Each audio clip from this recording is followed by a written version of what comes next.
CNC spinning machine to realize high precision and integrated flow forming metal.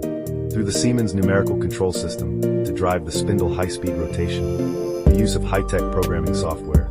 According to the drawing can automatically generate programming. Molds are installed in the preparation stage, and the molds are divided into solid molds and hollow molds. The spinning wheels spin the blanks according to a preset trajectory.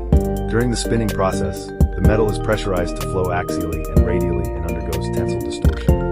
When the metal has flowed and shaped, the spinning wheel and tail top are returned to their original position. Finally, unloading takes place.